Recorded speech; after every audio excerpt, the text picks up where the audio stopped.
Hello friends, मैंने पहले भी अपनी एक वीडियो में बताया है कि अगर यूएस में कहीं कोई रोड टूट जाए, कोई साइड वॉक टूट जाए या फिर कोई पब्लिक हजार्ड हो, इसका मतलब अगर कोई ऐसी चीज़, कोई ऐसी खतरनाक चीज़ जिससे पब्लिक को चोट लग सकती है, तो उसे बहुत जल्दी ठीक करने की कोशिश करते हैं, मतलब बहुत जल्दी ठीक कर देते हैं।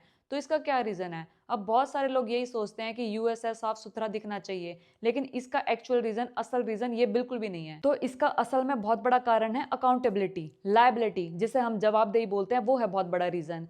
तो भाई यूएसए के अंदर क्या होता है, अगर गवर्नमेंट की नेग्लिजेंस की वजह से या फिर कॉन्ट्रैक्टर की नेग्लिजेंस की वजह से, उनकी गलती की वजह से किसी आम आदमी को चोट लग जाती है, तो भाई बहुत बार उन्हें कानूनी कार्रवाई का तो सामना करना ही पड़ता है। और कई सारे लोग इनके खिलाफ, कॉन्ट्रैक्टर के खिलाफ, सरकार के खिलाफ केस फाइल कर देते हैं, लॉ सूट फाइल कर देते हैं। और इसके अलावा कई बार भाई गवर्नमेंट को करोड़ों का कंपनसेशन देना पड़ता है उन लोगों को जिनको चोट लगी थी। अब मैं इसी से रिलेटेड एक केस बताती हूँ जो कि यूएसए के सैन डिएगो में हुआ है। एक 70 साल का बुजुर्ग आदमी अपनी वॉकिंग स्टिक के सारे साइडवॉक से निकल रहे थे।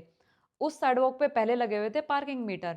पार्किंग मीटर को लगाने के लिए नट बोल्ट्स का यूज होता है। अब वहां से वो पार्किंग मीटर तो हटा लिए, लेकिन नट बोल्ट अभी वहीं पे लगे हुए हैं, वो नहीं हटा रखे। और वो जो नट बोल्ट है वो साइडवॉक से 2-2 इंच बाहर निकले हुए हैं। तो जब वो बुजुर्ग आदमी वहां साइडवॉक से क्रॉस कर रहे थे, तो उनका पैर फंस जाता है इस नट बोल्ट में। वो बुरी तरीके से गिर जाते हैं अपनी ही पार्क्ड गाड़ी में, जहां उनकी गाड़ी पार्क कर रखी थी उसी के ऊपर गिर जाते हैं और बेहोश हो जाते हैं।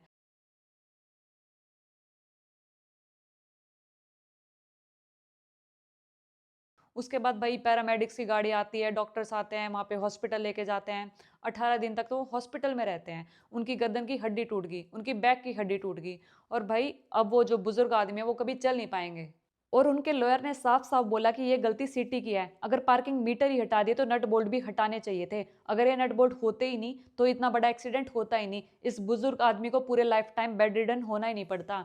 और इसके अलावा ये भी बताया कि पहले ही कंप्लेंट कर रखी है बहुत बार कि भाई ये हजार्डस है, लोगों को चोट पहुंच सकती है, इन नट बोल्ट को ठीक कर दो, यहाँ से हटा दो। लेकिन सिटी ने इसे ठीक नहीं किया। और अब इस बुजुर्ग आदमी ने सैन डिएगो सिटी पे $35 मिलियन का क्लेम किया है, 315 करोड़ रुपए का क्लेम किया है।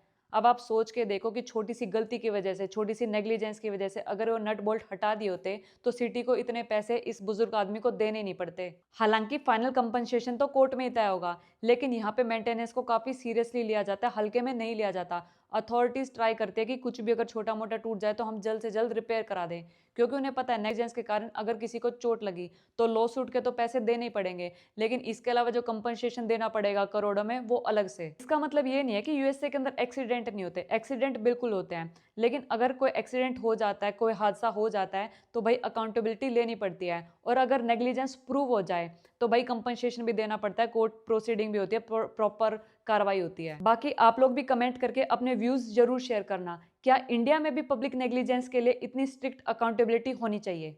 बाय।